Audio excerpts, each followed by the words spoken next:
With that, I'm really happy to start the main event. This is a topic that I love covering because it's the topic that we cover that I know the absolute least about, so I learn so much every time we cover this. I probably forget it all, and then I keep asking the same cast of characters to come back and reteach me. So today's cast of characters includes Tod Beardsley, who has presented a couple of times in the Austin Forum before, well-known cybersecurity expert, just recently left his position at CISA. So I have Hacker Dilettante as my title for him right now. Maybe he'll tell you about his new opportunity coming up when he speaks. We also have Robert Rsnake Hansen. He spoke last year at the Austin Forum, and some of you may listen to his podcast as well.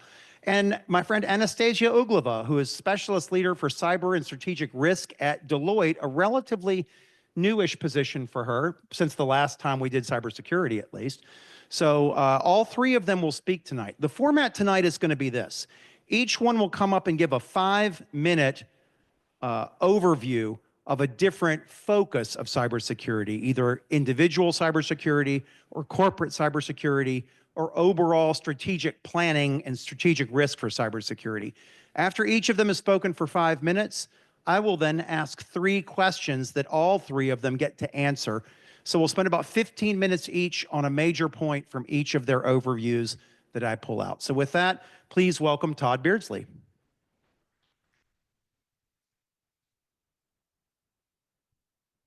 Thank you, Jay. Clicky, clicky. All right. How do computer work? Okay. Where do I point? Just anywhere? Probably anywhere. Nope, not that way. That way. That's what we're doing. Okay. Yeah, that's... There we go. Yes. All right. Inverted controls. Love it. All right. Hey, everybody. Welcome to Awesome Forum. I got 5 minutes, so I'm going to talk fast. So here's the thing. There's like a million, billion, zillion things you can do to like incrementally improve your cybersecurity posture out on the internet, on your local networks, in life. That's great, and you should definitely do that. I've got an entire career in one of these little squirrely zones, right? But the thing is that we've seen over and over and over again in the industry, back when I was in government, and back when I was in real industry, it's always the basics. It's the basics that kill most enterprises and most individuals, right? And so we're going to talk about just kind of 3 basic things you can do right now today, and talk to your IT people and get them to do it too, because a lot of these are very personal, and they also translate to enterprise security. So enough build up. We're just going to keep going. All right. And also I have XKCDs because Randall's funnier than me. And if I get boring, you can just read the cartoon and then you'll giggle, and then I'll think you're laughing at my jokes. And that works out for everyone. So first off, pick complex, unique passwords, right? Complex, unique passwords are the thing. So many... Pardon me. So many breach stories. Gee. I don't have COVID. I just keep telling myself that. With complex, unique passwords, you get 50 to 60% of the way there, right? So many breaches happen because like, oh, I stole a bunch of passwords from site A, and so now I'm going to try them on site B and see what sticks. This is an attack called credential stuffing. You can avoid that by having complex, unique passwords, except humans are super bad at both picking complex, unique passwords and remembering complex and unique passwords. And so that's why I say pick a password manager. And by a password manager is not a guy who knows all your passwords. It's a bit of software. So think like LastPass, 1Password, Dashlane, Bitwarden. I use Bitwarden personally. I like it. KeePass, very popular. All of these things, all of these password managers have enterprise versions. And so like for 3, right, your IT guys can also manage your passwords for you if you trust your IT guys, which you should because they're all kind people. And when you quit, they still have all your passwords, which is really nice for them. and really, this like gets you so far ahead of almost everyone, right? Because they're still kind of rare. Browsers today have like password managers kind of built in, kind of. I know like modern browsers like Chrome, correct me if I'm wrong in the Q&A, I guess, but like Chrome, Firefox, Edge, everybody does this kind of okay. I'm still a giant fan of standalone password managers because they have a lot of bells and whistles that like make nerds happy like me, but they're also like crazy easy to use, right? Like I literally don't know any of my passwords, which is great because like if somebody calls me in a panic and says, Todd, what's your password to blah, blah, blah, I'm like, I have no idea. And so that makes me very resistant to that kind of attack, right? And so use a password manager, love the password manager. It will go a long, long way toward keeping your stuff safe and secure. I still don't quite know where I'm supposed to point this, but that's okay. Up, down, down. Oh, there we go. Oh, dang it. Spoilers. There we go. 2, use multi-factor authentication. So multi-factor authentication are the things like, we're going to text you a code and then type in the code. That is what MFA is. It used to be called 2FA for second factor authentication, but then it turned out you could do more than 2. And so everybody started using the term multi-factor authentication. All MFA is better than no MFA, including SMS text messages. This is something that Rsnake is going to argue with me later, I'm sure. But SMS is still better than nothing. SMS is text messages, simple messaging service, I believe it's what it stands for. And that's fine. But anytime you have a chance to use what's called TOTP or time, what's it stand for? I don't even remember. It's top T. Time-based one-time password. Yeah, it's to Bob P. It's much better. It tends to be, it's very time-based, as you might expect. You'll have a little application on your phone that just rolls through codes every 30 seconds or whatever, and then that's it. So it gets rid of like a bunch of attack surface that you get with SMS. So like if someone steals your phone number, which can happen, they still don't get your cool second factor. Obviously, to nerds, FIDO2 is going to be the best because there's actually no password involved and it's normal public key encryption, but very rarely is that implemented or implemented well. And so we're still in a world of passwords, probably for the oh, I got 1 minute, awesome. We still live in a world of passwords, and so passwords, MFA, gets you almost all the way there. Finally, keep up on your patches. Keep up on your patches. Everyone has a little reminder in the top corner of their screen saying like, hey, buddy, you got to reboot to get your patches. Even that is like hard for some people, and that's fine. It is hard. This is extremely difficult when it comes down to it because of the way that modern software is written. There's a patch in this thing, right? And you don't know about it. And so often this comes down to like providers of software, vendors of software. They have to keep up on their patches too. And so keeping up on patches, I will tell you, like most of the very cool, sexy attacks that you read about in the news is because of old vulnerabilities that have a patch available that the site didn't patch. That is how bad guys get in, almost all the time. There are exceptions, and the exceptions are the fun ones. But and finally, prefer, the big point number 4 here is to prefer honest vendors, which I think is a no-brainer, but we have this whole system for describing and annotating vulnerabilities in software. It's called the CVE program, and it used to stand for Common Vulnerabilities and Exposures, and I did accidentally peek at Rsnake's thing, and he's going to talk about CVE more, but CVE is kind of the way that we talk about vulnerabilities and we know about vulnerabilities. Some vendors don't like getting CVEs, and because it's like, oh, why would I tell anyone about my bugs? I want to keep those secret. No. That's the bad way to do things. You want to find, like, if you have a choice between 2 software packages, one has no CVEs and one has 10. Pick the one with 10 because it means someone looked, and that's my time. There we go, and I'm moving on. Thank you, Todd. Don't worry, Todd's going to get much more time to speak in the final 45 minutes. All of the Also, speakers everything will. These are just for their 5-minute opening statements. And now, please welcome Rsnake. Thank you, Todd. All right, so I'm going to tell you why CVE is a problem.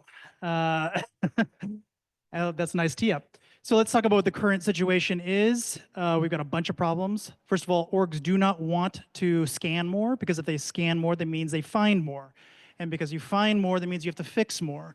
And it's expensive and it's noisy and there's a lot of false positives, et cetera, et cetera. It breaks a lot of stuff when you scan and all kinds of other downstream issues. Orgs end up doing manual prioritization because in the context of CVE, it doesn't really know much about your environment. So they'll say, well, but this is internal, it's not external. So why would it have the same rating as something that's external? External attackers can easily attack, internal not so easy. So you end up having to do a lot of manual prioritization. Next, they waste a lot of time and money because they end up fixing the wrong vulnerabilities. Just because something is rated a high or critical or whatever doesn't mean it actually is a high or critical in your environment. So there's a lot of wasted time as a result.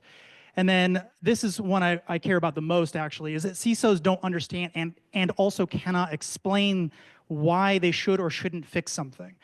Right now, they don't actually have the dollars and cents reason why to the CFO you should be fixing something or not fixing something. It's something called ROSI, Return on Security Investment. Okay, so this is the current state of CVEs and KEV, because he mentioned KEVs. So as CVEs, as of today, I just pulled these stats just a handful of hours ago, there's 280,000 CVEs listed. Out of those, only 30% actually even have a score at all. So that the remaining, close to almost 70% there, do not have a rating, period. So assuming those vulnerabilities are dangerous, there's no way to rank them, stack rank them against one another for those types of vulnerabilities. Out of the 280,000 CVEs, only 0.45%, so not even close to 1%, make it to KEV. So that means that 99.55% of CVEs don't currently matter according to KEV. KEV is the known exploitable vulnerabilities. That's not what it stands for. No, is it? Known? Oh yeah, it is. Okay, you're Canons. Yes, right. I had a weird dream about this exact conversation. That's so funny. Yeah, it's a true story. Anyway, so I like KEV, except for there is very little overlap between that and the CVEs, right? That should be a good thing, except for that means that you should ignore 99.55% of vulnerabilities. Do you see the problem with that? Are you ignoring 99.55% of vulnerabilities? Because I don't think you are. Of those, of the 9.0 or greater, only 2.96 matter because they are on the KEV list. So that means 97.04 vulnerabilities of 9.0 or greater also don't matter. So you can't even just take the top 1% or whatever, or top 10% of vulnerabilities and say, just go fix those. Even that won't work. And that's assuming you like KEV.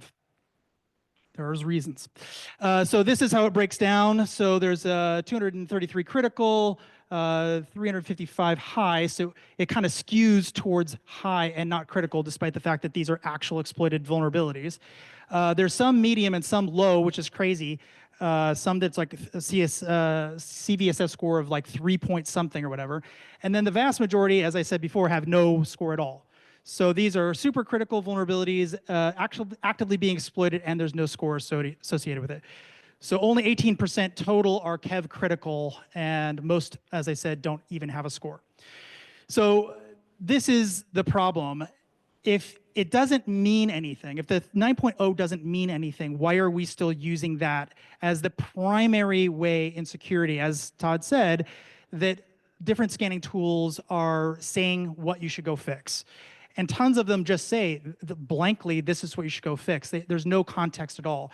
So the real problem that we really should be looking at is what leads to breach loss. Not just breach, not just compromise, but actually leads to some sort of financial problem for you. Unless you're the military or something where money doesn't really make the same, doesn't really mean the same thing. A CVSS of 10 is not 10 times worse than a CVSS of 1, despite the fact that multiplying it seems like it would be. And you can prove that if I have a laptop that's worth $1,000 and it has a CVSS score of 1 on it, that doesn't mean that the world-ending vulnerability is only $10,000. It's going to be some maybe millions or tens of millions, hundreds of millions. So you can't really do math on CVSS the way it's currently structured. And none of this really addresses ROSI, which is the return on security investment. So my question is, as business leaders, you should be asking your heads of security, if I give you $50,000, how much expected value of loss have you removed from my environment? And if they can't give you that answer, which I suspect they can't, it's because they're using tools like this. It's because they haven't moved on to being a real risk-based approach with money in versus money out. Basically, my beef with all of this, there are better tools out there. I think there's EPSS, which is slightly better for many reasons. Vulncheck is out there. You can check that out. It's about double the amount of vulnerabilities. But really none of this talks about the monetary in and out. So that's my time. Thank you. Thank you, Rsnake. All right, and now for our final opening position, Anastasia Uglova. Please welcome Anastasia. Hi. Okay, so you guys all chose to be here. That means the opportunity cost of your time is we're not looking at phones.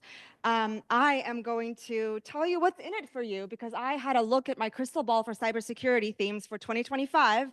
And if you stick around and pay attention, I might even tell you where the jobs are. Okay, so I've got 5 themes that I want you to focus on. The first is that there is now an emphasis on security over trustworthy. If you heard a lot in the past several years about trustworthy AI, ethical AI, safe AI, I focus on AI because my job is AI cybersecurity. But what I say now is that all of cybersecurity involves AI. It's integrating so quickly that you can't do cybersecurity and then not do the AI cybersecurity. They're kind of becoming the same, and you're not protecting the entire technical stack if you're only looking at trad cyber and not AI cyber. So focus on secure AI over trustworthy AI. That's not to say that trust and bias aren't important. We're just focusing on cybersecurity. That's coming from the national level, right? The chief executives telling you secure AI is important, which should let you know that cybersecurity matters to you, maybe as a national priority, maybe as national security. I want to also point out that cybersecurity is now melding with physical security. So when we talk about needing more energy infrastructure to power AI, when we talk about putting nuclear reactors online, that's physical security, and that's bringing together cyber and physical into one sort of sphere, which is very complicated. I want to help you guys understand something called dual use tech. Really, it's quite simple. Any new capability involves a new vulnerability. And as technologists, we usually think about the critical path to the product market fit or the thing that's going to get us to do the thing that we want it to do, right? But everything that we do is something that adversaries can also do. So that's dual use, right? I might skip over agentic AI. It's just to say that we're handing a lot of agency over to pretty complex systems that interoperate. And it's really important to keep the human in the loop there. Meaning you're still important. Your job isn't going away. And on that point, there is a massive secure AI and just cybersecurity overall talent gap. So the news for you is that there's work for you. You are not obsolete. Okay, so I already covered the secure AI being a really big emphasis, not to say that trust is not important, but we are all focusing on cybersecurity, and so should you. There's been a massive regulatory shift with the new executive order, removing barriers to American leadership in AI, and striking down a previous EO on safe, secure, and trustworthy development and use of AI. So safe and trustworthy, not to say taking a back seat, but security kind of getting a raise, if you will. But what's interesting is that the 2 executive orders from the previous administration that are staying are strengthening and promoting innovation in the nation's cybersecurity and advancing U.S. leadership in AI infrastructure. So you should be seeing a theme here, right?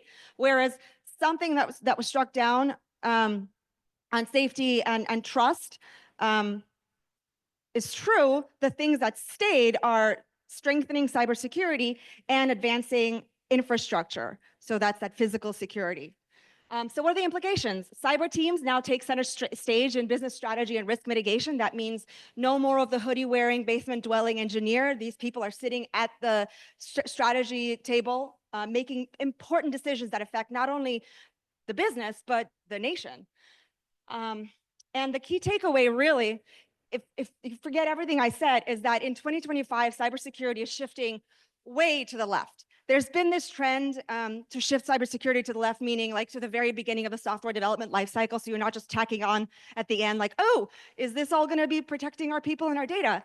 But with AI, we're not just talking about at the beginning of designing a system. We're talking about at the beginning of where we're sourcing the data from, the data pipeline, the model, the infrastructure itself. So really, really far to the left.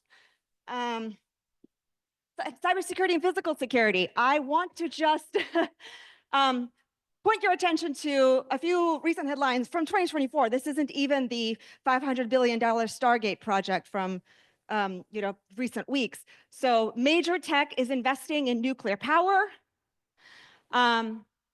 There's this increasing convergence, I say, of AI, of compute infrastructure, reopening small modular nuclear reactors, and physical operational technology, which means that cyber is no longer confined to software and networks. It's hardware, data centers, chips, smart cities, energy grids. And then, of course, there's the trade-offs of more efficient chips and cheaper models. If you've been paying attention, well, somebody gave us a run for our money right now in AI, right? So now there's going to be this pressure for more efficiency, which means, are we going to be making trade-offs in reduced redundancy in chip functions, or skipping some security layers in favor of compute, or supply chain risks because we're looking at custom cheaper chips instead of the chips that we're used to? And then the biggest one, the rapid digitization of legacy systems, currently mostly running on Fortran, which is a computer language from the 1950s. And it's going to be talking to the things that you use to probably talk about, how do I treat my wife better? And how do I write this essay in a sensible way? These things are now talking to each other. Okay, we covered dual use tech. Really, there's just new capabilities always introduce new risks. So when we have something shiny, adversaries have it too. So starting to really think about the externalities and not just the intended benefits or capabilities of a product design. On agentic AI and systems of systems, it's really just saying that there's more complexity here. So we're needing to really think about how to keep humans in the loop in order to carry on. Just thinking about more connection points. So APIs, data flows, protocols, all of these can cause cascade failures in a system of systems. So cybersecurity does look like AI cybersecurity and traditional cybersecurity in a single technical stack. Unpredictable behavior in complex environments. Your ChatGPT can be unpredictable. Imagine it's unpredictable, but on the infrastructure level. How am I doing? I'm over. Well, I'll talk to you guys later. All right, thank Anastasia, and I promise we'll get to that slide in the questions. Okay, now I'm going to ask Juan if you can blank out the screen so it won't blind our speakers. I'm going to ask if you can all just bring your chairs over here to more the center of the room. And I'm going to ask them a few questions from each of their presentations, but I want them all to weigh in. We're going to put a 15-minute time limit on each question, so we'll get to at least 3, but we might get to more with quick answers. So the first one, inspired by Todd's opening statement. Can you characterize at all, any of the 3 of you, how many of the intrusions and cybersecurity incidents that are actually damaging to companies are caused by individual devices versus coming in through servers running through services running on back-end servers? And what is the propagation for that like? For example, if an employee doesn't pick a good password, doesn't use two-factor authentication or MFA, doesn't do these things, gets their Mac or Windows hacked, probably not doing any of the things, patching it, any of the above, how much of a risk is that today with the generally Linux server backends, IT managing those patches, et cetera? Is it more damaging that there is theft from the individual end devices, or are we still seeing things propagate into the back-end infrastructure? And maybe there are still plenty of holes in the web servers and things like that running on the back-end infrastructure. So can you kind of characterize that balance of personal device problems for enterprise versus back-end systems vulnerabilities in enterprise? I'll go first because I have the mic. I would say, I'm not going to give any numbers. I would say I would go with a strong most breaches that you read about in the news tend to involve an individual employee falling for a phishing scam and gave up a username and password that got the bad guy the initial hold into the enterprise. From there, there's now a cascade of failures that can happen, like a lack of network segmentation, a lack of least privilege, right? Like this person has total control over their computer and incidentally has total control over all their neighbors' computers, even if they didn't know it, right? So that tends to be, that is the tradition, I would say that is the traditional pattern for compromise, is an individual, and it sucks if you're that person, right? Because, oh no, that person, it is easy to say like, oh, well, they picked a bad password. It was their kid's birthday followed by their kid's name, right? But people are not trained and don't have the norm of getting out of the password making up business entirely. So I would say many to most, 70-ish, 65-ish% feels right. Yeah, I'm pretty sure, Verizon's report or something was like 64% of, yeah, breaches it's human error. So really, yeah, we're the problem. You can put as many redundancies as you want in your infrastructure and your endpoints, but really, most breaches happen because of human errors. So that is why you're all here, to understand what part in cybersecurity you play, because you can't protect yourself or your organization or your country or the world if you don't understand how to spot a potential attack. And now with AI, it's a lot faster, a lot easier, a lot more efficient to execute a phishing attack. So I think that number is probably exactly right, right? Very close if it's not exactly right. The other way to look at the number is how many vulnerabilities that lead to breach loss came through that means, came through somebody clicking on a link or answering an email they shouldn't have answered or whatever. And that is around 8% of the vulnerabilities. The rest are somebody attacking it through some network device, to your point. But that doesn't mean that just because it was used, more vulnerabilities were used, does not mean the breach was greater. It just means there was more of them used. A longer chain, right? So Usually one more hop at least. That was really helpful. I think that this is almost a justification, although I'm going to get to how good the IT staff are at this in a second and the next question, but it sounds like it's almost a justification for, I know people are frustrated when they work in large companies and the company gives them a laptop, but locks that laptop down and insists on controlling the OS patches for it, controlling the applications are on it, et cetera. But is it because of this? Is the primary reason, not to prevent tech support issues because they messed it up, but to prevent security issues that can lead to not just IP theft from the device, but things worming their way into the back end systems from the device? I think that like the tech support angle is legit, right? Like if I'm doing troubleshooting and I know exactly what's on your machine, then it's a lot easier for me, right? As a troubleshooter. But you get a benefit when, they're not, running whatever the heck they want, right, on their machine, and but really the benefit, it's hard, right? Because like all of that control over the workstation, all that happens, and then IT says like, cool, now come up with a password. Like, but that's the thing, that gets attacked, right? So you can throw all that out the window and let everyone run their own cowboy systems, if you could only, like, I would trade human generated passwords for a standard desktop every time. And then your attacks start shifting, and now you're dealing with more interesting stuff. I mean, segmentation of networks is probably the most useful thing you can do in large enterprises. Like, is there a reason your printer needs to be able to tunnel back into your production network? Probably not, right? And printers are kind of interesting things because they're dual homed or triple, quadruple homed.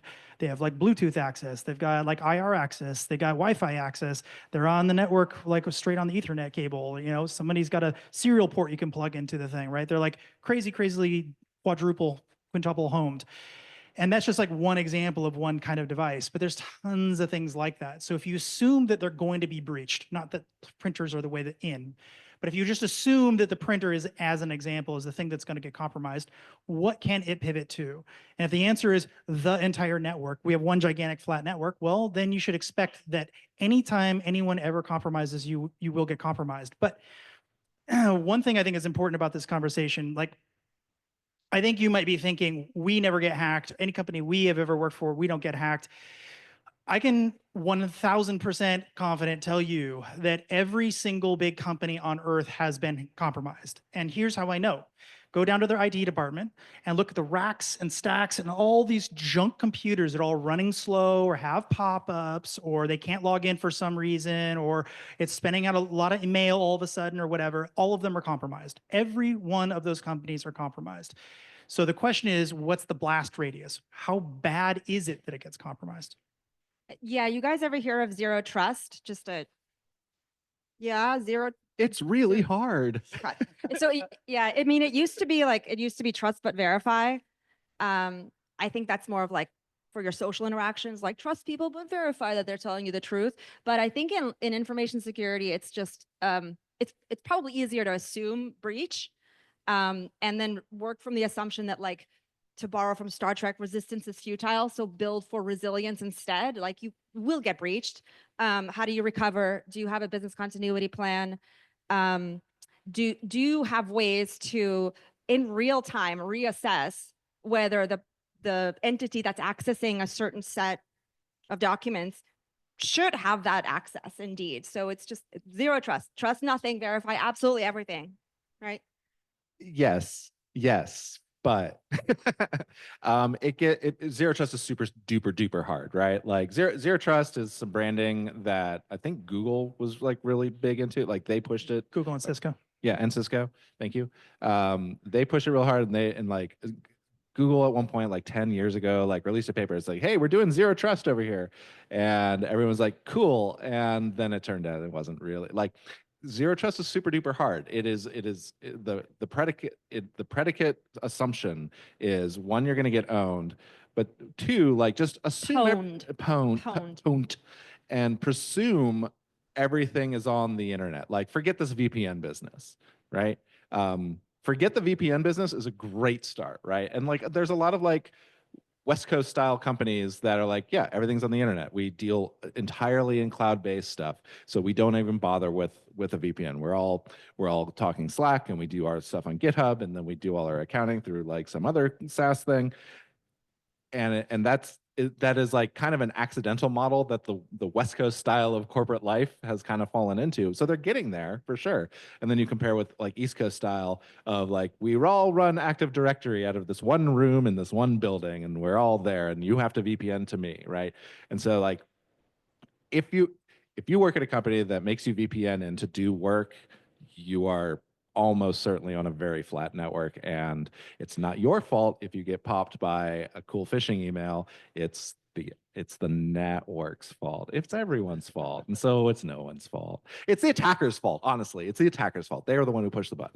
So I think what I heard out of that, couple of corporate things, maybe don't worry too much if your corporate folks want to lock down your systems to ensure supportability and security of those. They should definitely be segmenting their networks. I should probably not leave both my home printers on all the time when I use them once a week.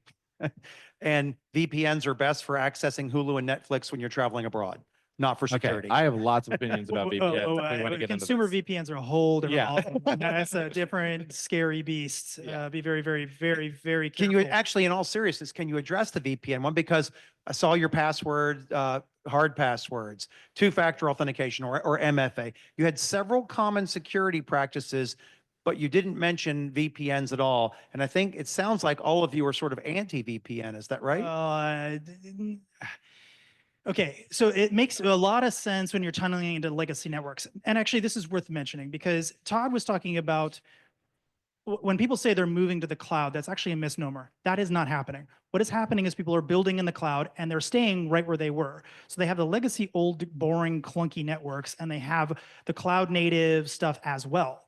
Now, that as they're building more and more stuff, that is all cloud native, that's all moving outwards, but they still have that nice, juicy, awful mess of the internal network that they just kind of forgot to get rid of. The biggest companies in the world, they all have them. There's big, nasty networks. And now if I'm going to turn that thing on the public internet and just let people run rampant, I'm going to compromise day one. So that's where a VPN makes a lot of sense. If you're going to tunnel from point A to point B, use a VPN for that purpose. Consumer VPNs, whole different ballgame. Mostly, you should not be trusting other people to route your traffic unless you actually know these people and you can verify who they are and go strangle them if they do something bad. Because a lot of these are run by foreign militaries, just letting you know. So be very, very, very careful when you're using them. Think about it this way. If I was a hacker and I just wanted to put a small business and just throw up a VPN and said, I'm secure VPN, super secure, and then I got a whole bunch of influencers to go advertise my VPN, you go, well, the influencer said that I should do that. No, the influencer is trying to get paid to get you to buy something from me. That does not make me secure. That just means that the branding is secure. So just be very, very careful about VPNs. What he said. Yeah, consumer VPNs are super good at enabling piracy. No judgment. You do what you do. They're really good for like evading region locks on Netflix. They are not good at security. And it's funny that you mentioned the influencer thing. If you Google VPN influencer University of Baltimore, you will find a paper about the effect of influencers on the secure VPN industry. And it's fascinating because it's also all about VPNs. It's one of the most readable academic papers I've ever read because it's about VPNs and it's about how influencers work. And it's awesome. It's so good. We need to put that in the Slack channel tomorrow. So if somebody can remember to Google that and put it in the Slack channel tomorrow for Austin Forum, that would be great.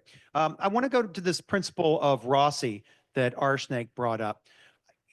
I have to admit, in reading the bullets on your slides and in listening to you, it was, I don't know if depressing is the right, eye-opening. That's kind of what I was going for. Somewhere Yeah, between yeah. eye-opening and depressing. And it made me realize that, wow, I'm glad I'm not in charge of, the security strategy for a company. But I didn't pull out of that what it is that your recommendation would be to maximize your return on security infrastructure. So I did get that there were, if I can get the acronyms right, common vulnerabilities and exposures, of which 180,000 of them aren't even scored. And Oh, yes, not scored. Correct. not scored. And then of the KEV, the known exploits vulnerability catalog, you thought might be a bit better model for that, I think. Slightly, yep. Slightly. Is there a good model? Is there, what do you want? If you're a CEO and you got a big company and you deployed 5,000 laptops out into the field, what do you want your chief security officer to do to give you the best return on security investment, the best Rossi? Well, first of all, you got to know what you own. If you don't know what you own, you're not going to be able to even have this conversation. Then you need to know what you're vulnerable to, because again, if you don't know what you're vulnerable to, you're not going to be able to have the next part of the conversation. Once you have those two pieces of data, you need to know where in your business you make money. So there's a cluster of machines. These cluster machines. Rsnake, can I stop you just for a second? I want to make sure I understand point two. Point Yes. number one sounds easy, but probably hard. Knowing all of your assets that are Yeah, connected. it's like a it's like a PhD level computer security problem. And then, But there are companies that work on it. and then point two, you said know what they're vulnerable to, Yes. but you also said CVEs and the KV catalog Yep. weren't necessarily good for that. So how do I, Yeah, I agree. what's a good way to know? Well, you have to do it anyway for compliance. So just get over the fact you're just going to have to do it anyway. Not that I think compliance is good. I'm on the record. I do not think Compliance gets you budget, I think. compliance has been possibly one of the worst wastes of money that we could have possibly generated as Think an of the industry. budget, though. I know, I get you. But it doesn't actually make people more secure is the problem. Like if they just focused on the things that are actually going to get them breached, that's the number one. Anyway, so switching to the third issue, you really need to put the cluster of machines that's related to your core business. Let's say you have like 2 or 3 core businesses. Each one of them have some revenue generating function. You should be able to draw circles around each one of them and say, there's $500 million here, there's 200 million there, there's like $1 million there or whatever. It's a small line of business. Those things should not be treated the same. Like first of all, you're probably different level of compliance for each one of them, depending on what they are and how they work and whatever's going on, which means you have to have different levels of security for each one of them. But also, what they're worth. You know that if you lost $500 million or in market cap or whatever per year, that would be a really big problem. So some percentage of that might go away if the thing were exploited, and some percentage of that likelihood. This is a little bit of a tricky thing, but this is way in the weeds, by the way. I'm sorry. Like, this is like really deep down in security. But so on the low end, you have people who are like script kiddies, never touch anything or whatever. Right there, they got one. They basically have never written any exploit code themselves, right? That person is a very unlikely to find and use any vulnerability that isn't already in like Metasploit or something. Then you have number 5, like 1 out of 5, let's say. And number 5 is like, China, right? They're going to use every single thing at their disposal to get in. So the likelihood of a number 5 getting in with a vulnerability is very different than a number 1 getting in. So likelihood is really more of a range of things, not so much a line. You can't just draw a line. Maybe you can average it or something, but you by doing that, you're sort of neglecting the business case. Like if I'm the government, I'm obviously much more worried about China than I am about script kiddies, but I'm worried about both. If I'm some tiny little retailer that no one's ever heard of and gets no traffic, I don't care about China. That is not my problem. My problem is people running random sweeps across the internet, hacking anything they can. So understanding what everything's worth and then applying each one of the vulnerabilities by hand, because we have no better tooling for this right now, to see whether they should or shouldn't be dealt with is the first pass of prioritization. The second pass is things like known exploitable vulnerabilities, except for Kev hasn't really been updated. It's not current to the state of the most recent vulnerabilities. It tends to lag, I don't know, what's that? Kev is I used to run the Kev. The non-exploited vulnerabilities catalog is necessarily slow. It's going to be like your slowest lagging indicator around. Right. It's also the bottom, just patch these, right? Now, it's not just a only, right? You start with the Kev.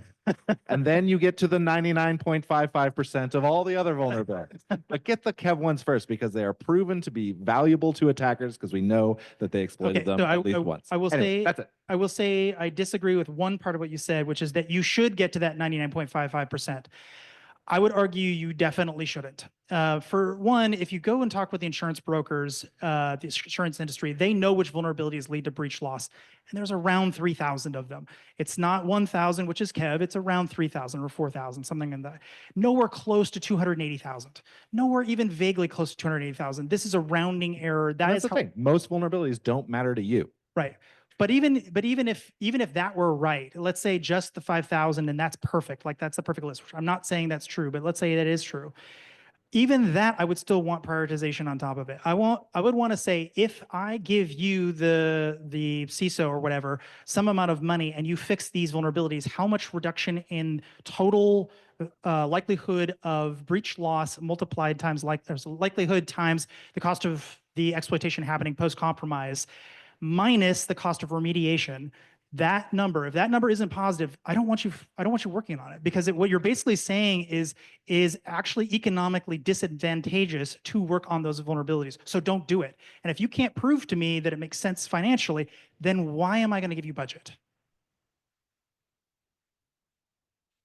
Hey, short shrift there to compliance. Okay, let's just dial it back a little bit. Like I'm talking about a problem with incentives. When you're just focused on meeting compliance and just doing the checkbox exercise, indeed you are actually leaving your flank open, because it's like a roadmap for adversaries. Just do what is not on the risk management framework checklist, right? But it's a start. And so if you're just at least looking at the 80-20 rule, like if you don't even know where to start, like you said, start with your assets and inventory the assets. Do a risk assessment according to some framework, just to even figure out like where approximately is my risk level. And then from there, make sure someone's in charge of your data governance. Someone's making decisions, and like you're already on the way toward building the kind of momentum in your organization that you're going to need to start making really smart cybersecurity decisions. Yeah, actually, I'd like to dovetail a little bit. So there's an old way of doing things, and there's a super modern way that all the kids are going. And this is where things should go. It's DevOps. So DevSecOps, what they're doing is they're deploying a thing, and if it breaks, if it gets compromised, who cares? Just immediately replace it. It's the whole like sheep versus pet thing. Like, I don't want to name my assets. If you ever have a name of an asset, you've already messed up. Everything should just be like numeric, like strings or whatever, and incomprehensibly to humans, just a string of characters, so that you know that it's very easy to replace. Who cares if this thing goes offline? Who cares if there's a DOS condition? Which, by the way, you shouldn't be fixing those anyway, because you have to patch the box. You're more likely to DOS the box just by patching it. Might as well wait for it to DOS it and then patch it if that's what you're going for. Like, there's a whole list of things we can sort of get away from if we're thinking more in this modern way, this more modern framework of DevSecOps. There was a really cool project at Netflix, Chaos Monkey, which, yeah, smiles. Every like security nerd knows about Chaos Monkey, and nobody outside of security nerds knows about Chaos Monkey. Netflix had, and it was Gene Kim, I think, who was like spearheading it. Chaos Monkey was a process that was run inside the Netflix networks that said, I'm killing that. What happens now? I'm killing that. What happens now? And it was intentionally just destroying services inside Netflix. And so they would get resilient. So when things would die, like, you'd have to build a system that would notice that something died and get in the way, like get in the space.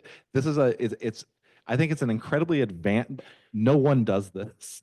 I don't know, like, and this was Netflix, again, like 10 years ago, maybe. I don't know of any other They were ahead of company their time. that has adopted it to the level that Netflix has. And that's why Netflix is super Actually, something that Anastasia said earlier, available now. something that she said earlier was, I think we could spend just 1 second on. I think that people don't spend enough time thinking about backups, because let's say you have ransomware or whatever, what are you going to do? Let's say if you have a fire, what are you going to do? Let's say if a breach just comes in and accidentally messes something up and they're not trying to ransomware, what are you going to do? And if you don't have good backups and a way to, and it's not just backups. It's not like I have a tape drive, mailed off to Wisconsin or something, like something that you can actually recover from in relatively real time. Because I forget which pipeline it was, Colonial, I think. Like, they had backups. They had them. It was actually not a problem to deploy them, to get them back up and running. It's just that it would take like 10 days. And so they're like, holy crap, we don't have 10 days to not be pumping oil. What about business continuity? Right. What do we do? Right, with right, those right. 10 days of So lost like, revenue? it's not just a matter of having backups. It's a matter of having a fast way to redeploy, if that makes sense.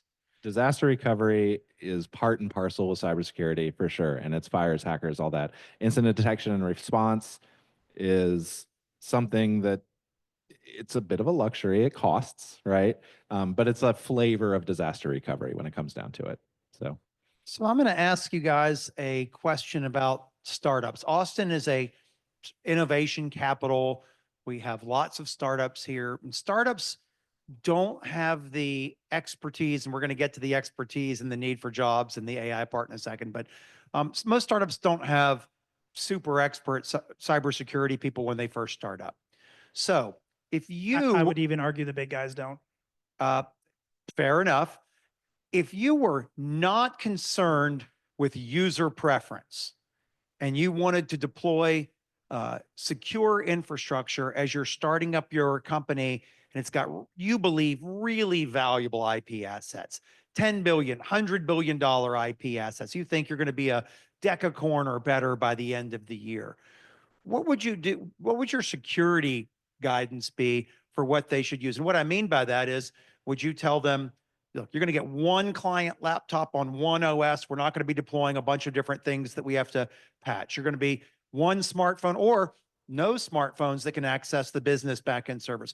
We're going to have you use a cloud, Google or Azure or AWS, because they have security professionals that we don't have in-house yet if we did on-prem servers for our backend infrastructure. What would your sort of simple approach be for that 10-person or 20-person company to start out securely while they begin learning about ROSI, while they begin learning about CVEs and the KEV catalog and whatnot? How would you recommend them start and be most secure and not get hacked in their first year? In the immortal words of anyone who's ever been in a meeting and doesn't have an immediate answer, I would take that offline, because Because you need to ask some questions there. Like it depends. What is the organization prioritizing? Is it more important for them to prioritize efficiency and speed or accuracy, for example? There's In this trade-offs. case, security, so you're giving the security position, not the user interface position, the employee Yeah, but wants they're all position related. for so you can hire. They're all Related. That's related. the Trade-offs. problem. all the way down. And you have to evaluate the trade-offs and look at it holistically. Because every decision you make, like unilaterally or pretending that it's not interconnected to another system, you're just going to be playing whack-a-mole unless you take this holistic approach to like, okay, what do we care about most in our like, strategic, plan, our service delivery, maybe even what we owe to our customers, or if you're a government entity, an agency, to the public trust. And from there, you can start backing your way into what an appropriate system security plan looks like.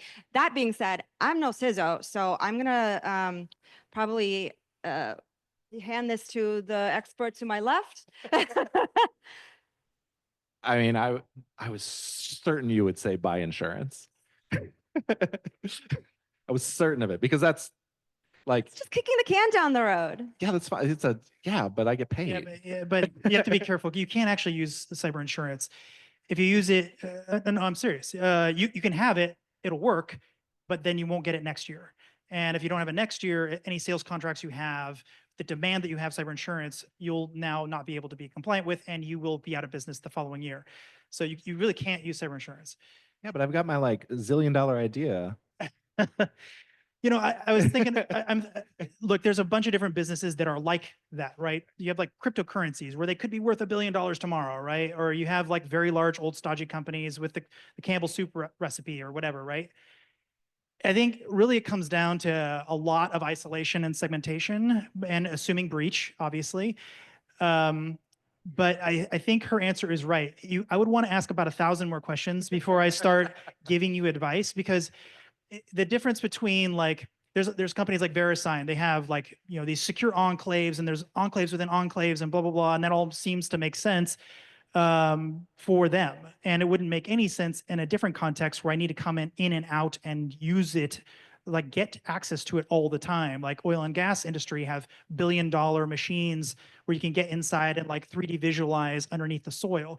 Obviously, people need to come and go in that. You're not going to have the kind of crazy secure enclaves that you would have with, something that's designed to keep people out at all times.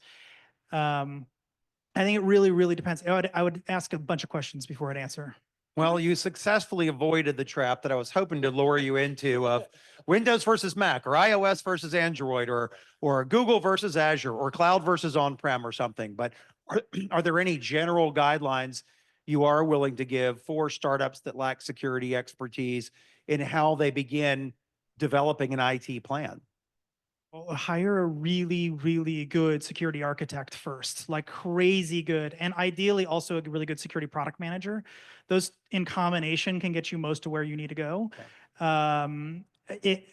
If nothing else, at least rent them. You know what I mean? Find some good consultants and rent them, because doing it on your own or hoping that a company with like $50 in funding is going to get the right guy, and that the wrong guy is going to do the right thing suddenly, randomly. It's like one of those things you got to train. You're never going to do any better than your training. And if you're hiring somebody who isn't good or is relatively good, but so new that they're not going to know what they don't know kind of deal, I just wouldn't risk it for something that's in the billions of dollars, personally. And here's why you need that really smart person on your staff. So let's take an example of a startup that really, really needs to prioritize security. Let's say it's a healthcare startup. Really important, emergent, disruptive sector right now. So they really needed a lot of security. So that means a lot of guardrails, lots of controls, right? But they're using, I don't know, AI to diagnose diseases, let's say. So they need lots of accuracy and performance in their, say, AI models. Well, if you've got a lot of guardrails in place, your performance goes down, right? Like more security, less performance, more performance, less security. That's why you get the hallucinations. So how, there's a person now in a pickle going, well, we really have to prioritize data privacy because it's people's health data, but we really got to be accurate because we're telling them whether they're your mole is cancerous or something. So, I think you really have to get a person that's able to dig into the finer grained details to come up with a cogent plan. All right. I want to dig into the AI question since you brought that a lot up, Anastasia, in your 5-minute overview. So I think I heard you in that 5 minutes talk about AI and cybersecurity in multiple ways. One is developing secure techniques with AI. One would be using AI to try to break in. So sort of the opposite side of that coin, using AI to try to break into places. Another was AI and all these complex systems of agents creating more potential vulnerabilities. Were there any more before I dive into any of these? That's a really good encapsulation. It's basically security of assets. Are they secure? Security with AI of assets. So you're doing security of assets by using AI, for example. You're using AI, so you're doing security with to secure whatever assets you have, and then security from, which is adversaries that may be using AI to penetrate your, let's say, traditional systems. It's all one kind of playing field now, and it's all mixed in, but the idea is there's security of, security with, and security from AI. So let's talk about the complexity of AI within products for a second. And I remember when Tod spoke in the past, he was with Rapid7, and one of the things they did was penetration testing of home devices and things. I think you brought up the example of a doll or something that spoke and how you could hack into that speaking doll. And Rsnake's already mentioned It was a printers. Barbie. Yeah, it was a Barbie. So how much more of an issue is device security going to be adding AI into it and depending on features for generative AI and other AI capabilities within devices? Does that open up lots of new potential vulnerabilities? So it's complicated. A lot of times we use real muddy language around like vulnerability and exploit when talking about things, right? And I like to think I'm an expert in software vulnerabilities and software exploits, and AI is a different thing, but they still have a nomenclature for vulnerabilities and exploits. Like if I can get your AI to be super racist, right? That's bad, right? It's bad. Yes. We're all in agreement? Okay. And that would be an exploit, right, for that kind of thing. But it's not really a software vulnerability and exploit, much like how the CVE program doesn't issue CVE numbers for physical locks, even though they use terms like vulnerability and exploit. You can have an exploit for a padlock, right? They exist. They're not CVEs, and I don't really care. Like I care a little, but like it's not my jam, right? So a lot of times when we're talking about vulnerabilities and exploits around AI, it's usually things like the user interface or the database or the fact that I can like get your AI to go read a web page. That could be like some attack surface there. But none of it is in the LLM. None of them is in the large language model. That's just math. Like there's no vulnerabilities, as far as I know, in an LLM. Well, it depends on really. what. Poisoning the model. Well, yeah, and well, yeah. But messing the up model, and then you also, talk about biases. if the Not even prompt bias, like, it's just- if the prompt itself has secret information like keys in it as well, there's other bad things that can happen. Yes. It's very complicated though.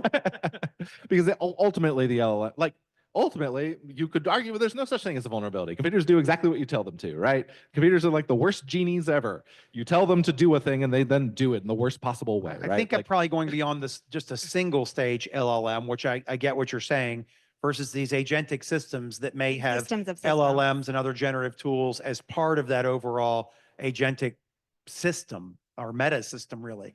Does that create a lot of additional vulnerabilities? It absolutely does. Prove to these people that AI is cybersecurity. Okay. Well, there's a bunch of different ways this could occur. So let's start with the bottom. We're just talking about poison data. So let's say DeepSeek just came out a couple of weeks ago. I'm sure you all heard about it in the news. Can't avoid it. The model itself comes from a distilled version of Gwen, which is a Chinese model, or Llama. Now, Llama is not a censored thing. It doesn't care about Tiananmen Square at all. But something they did with DeepSeek somehow changed Llama to now care about Chinese-related cultural things. Why is that? Well, it's because they intentionally went about changing something about that underlying system. They changed, although the underlying data might have been identical, they changed enough about the prompts as it's going through to distill it down to make it do something else other than it was originally designed to do. So then on one level up would be the prompt that lives on top of that. So they say, hey, you're a helpful agent, blah, blah, blah, blah, blah. And they can say, oh, but also I want you to tweak it slightly in this direction or slightly in this direction. There's all kinds of examples of that happening.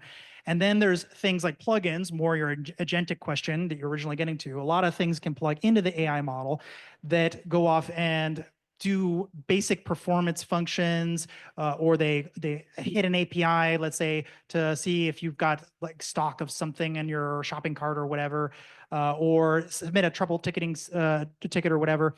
In that, you have an API key. That API key can get extracted as a result.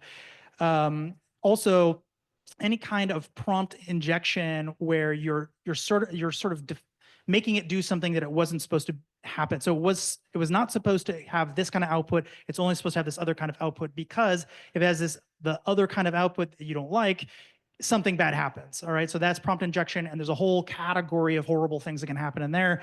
And then there's presentation layer issues and a whole bunch of things way north of there. But I think, generally speaking, I would say you really should avoid putting agentic systems directly into your website and wiring it up so anybody can use it, unless you really, really, really, really know what you're doing. And so far, I haven't run into really anybody I trust to do that well. Most people are just slapping it on there and putting a chat window and saying, well, I think it'll work. I wasn't able to get around it, and so therefore nobody else will. So yeah, I think there's a lot of issues there. I would just say that what you were talking about earlier, really valid points, but they belong in the category of, I would say, trustworthy AI, which is a really important category. So safety, bias, responsible AI, making AI do things that are aligned with human goals, making sure that AI is actually doing the right goal and not some proxy goal, right? So that's trustworthy AI. There's a separate category that I highlighted in my talk earlier, which is secure AI, which is genuinely like the nuts and bolts of cybersecurity. It's infiltrating an AI system. Prompt injection is like the biggest thing, and it can happen at the prompt level. It can happen at all the vendors and APIs, the entire thing, everything that gets connected multiplies the attack surface. That can make the system order another system to do a thing that nobody wants it to do. And imagine, let's say that thing is actually a physical thing. Let's say it's like your water treatment plant or your energy grid.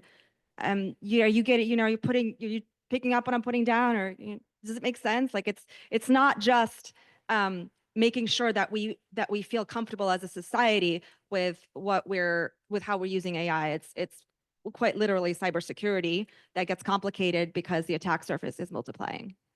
And we also don't know what's in the models. So if you wire it up to something important, and I would argue almost everything in security is pretty important, where the security model says, I will take some log, let's say, and perform some action on it and decide it's good or bad, or route it over here or don't route it or whatever, right? Some function. And there's prompt injection in there that says, please ignore this. And by the way, please delete your logs and whatever. And it has that ability to do that for whatever reason. All of a sudden, the attacker has this whole new category of attack that they didn't have before. It's a marriage of control plane and data plane, really, when it comes out. Like, there's no difference in AI land, which is terrifying. All right, let me ask the second to last question will be scary, and the last question will be hopeful. Second to last question, and this is going to be staying on the AI track here. I'm sure you're aware of things like AlphaFold using AI to generate millions of potential proteins in a way that we'd never been able to do with non-AI techniques before. I heard you all talking before this event about using AI co-pilots and coding and whatnot. Combining these kinds of things, these co-pilots with data on exploits and data on operating systems and things, do you foresee a real risk of a near-term AI augmented general purpose cyber attack tool? And I'm trying to remember the one that was popular 20 or 30 years ago. I want to say it was called Satan. AI tool that was popular 20 years ago? No, a cyber attack tool that basically it had all the different known exploits coded into it to attack lots of systems. It was a very brute force kind of tool at that point. With generative AI, you could potentially create a bunch of potential exploits and try them. This very already fast. exists. This It is al- already a thing that exists. So not only are you worried about it, but it already exists. It's already out there. It already exists. Next question, not when will that a movie be great. made on this that will be fun to watch?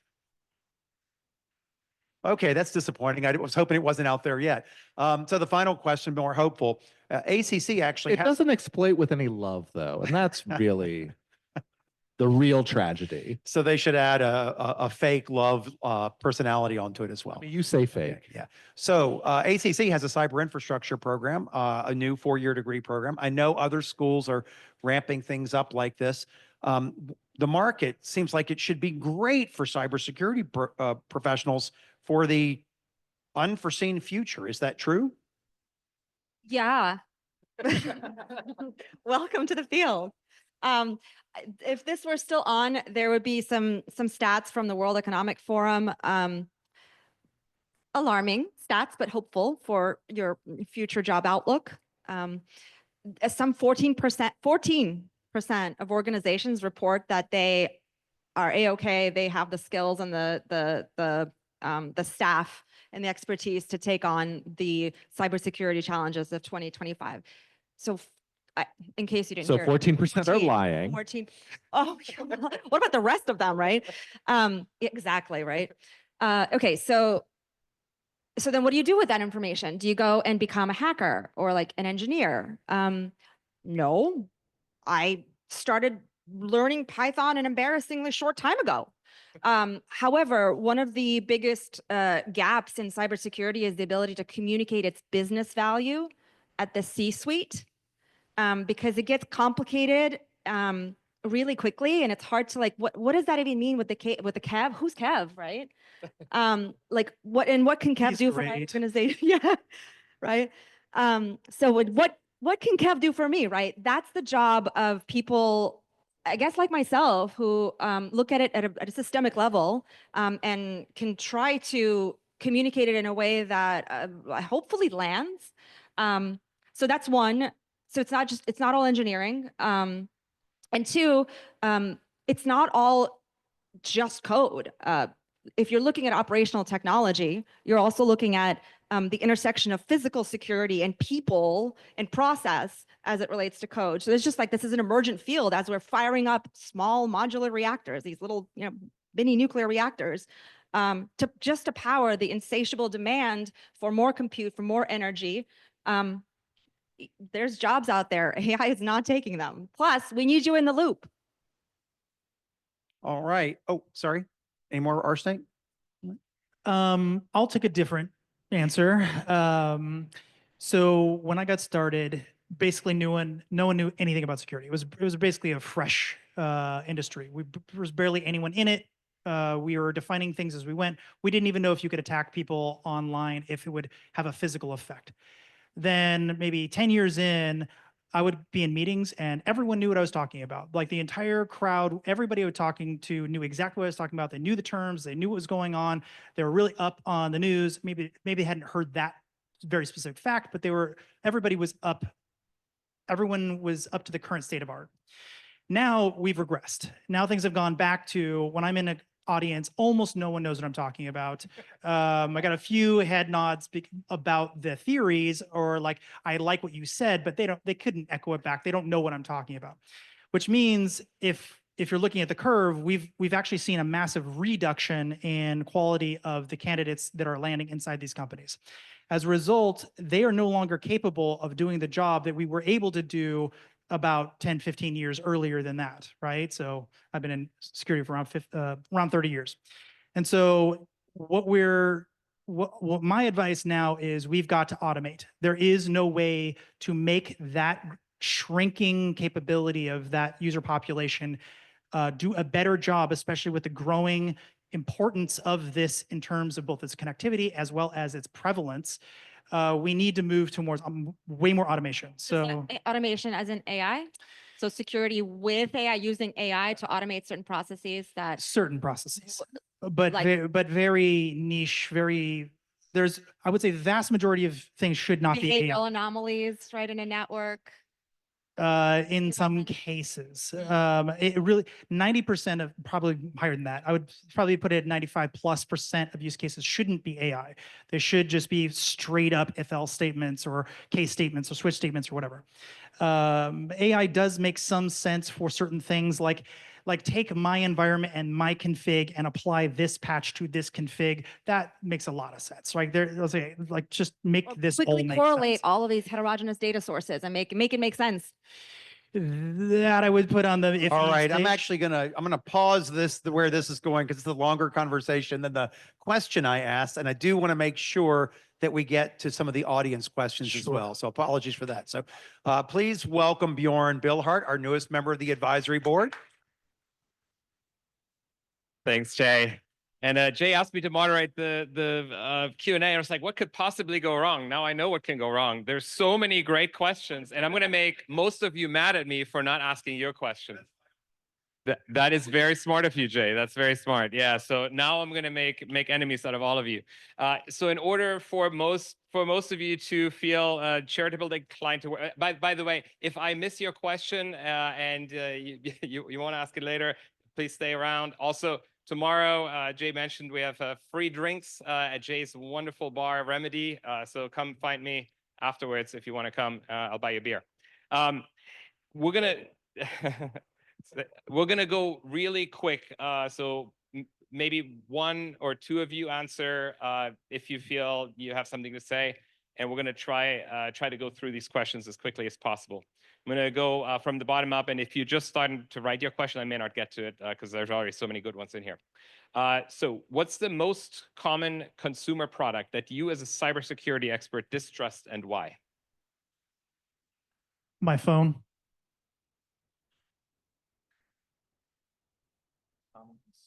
Why? But why? Because I know it's listening to me. I can actually see it beaconing out. I know that when I'm on certain web pages, it's making an ultrasonic sound, which I can pick up because I know it's trying to communicate to other devices to tell those other devices who I am and track all of that stuff.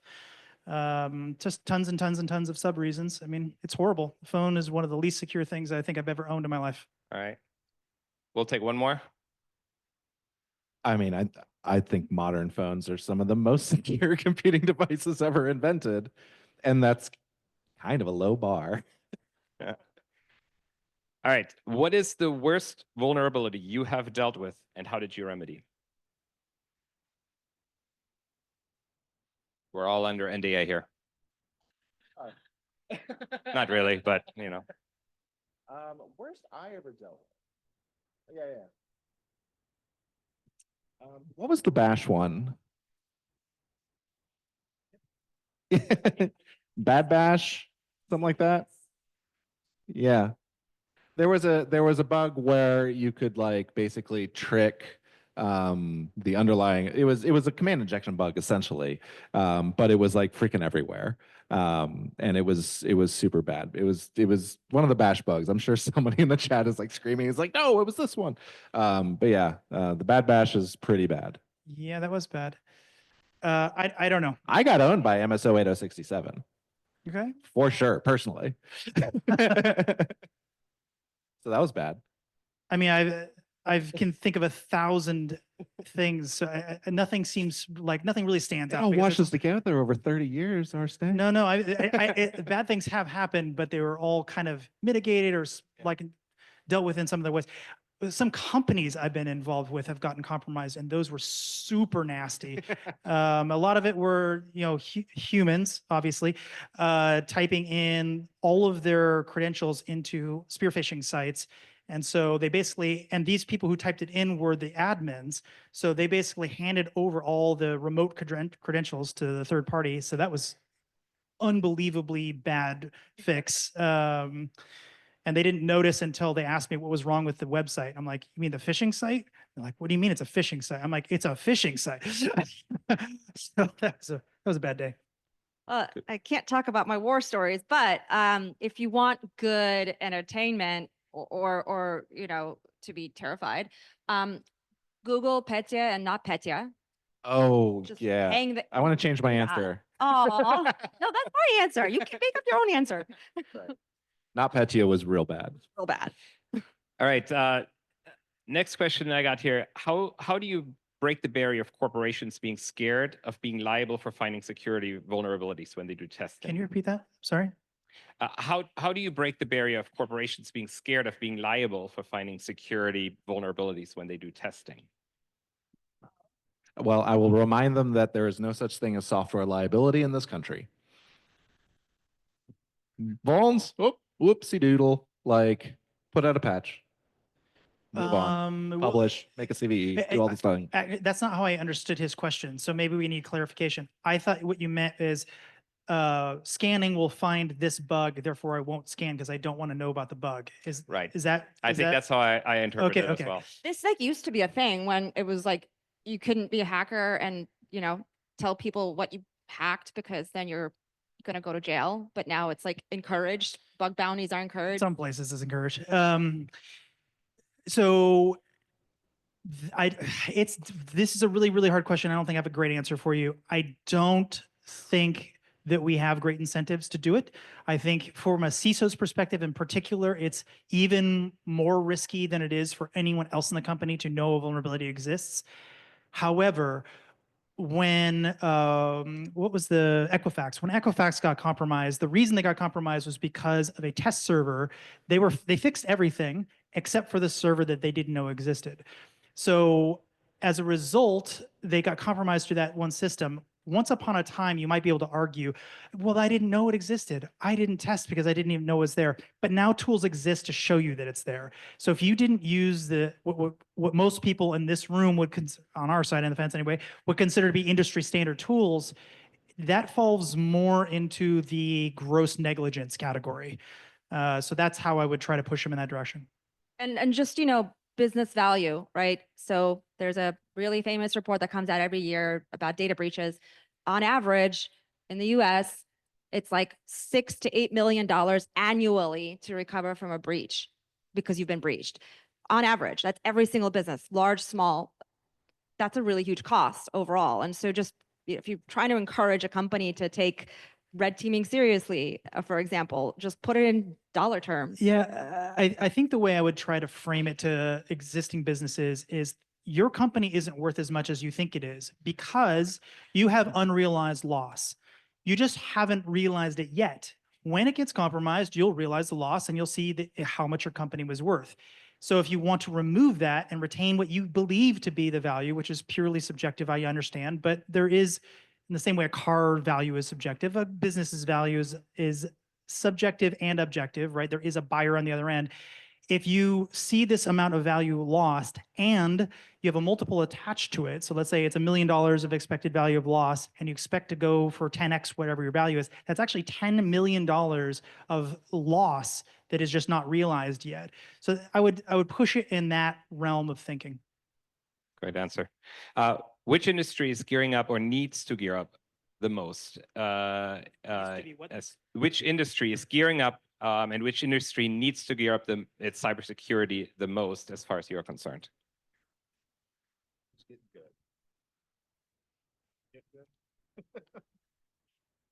I mean, there are 14 defined industries according to the Department of Labor. I would say probably the regulated ones are going to be the best. Healthcare is supposed to be regulated. They're one of the worst.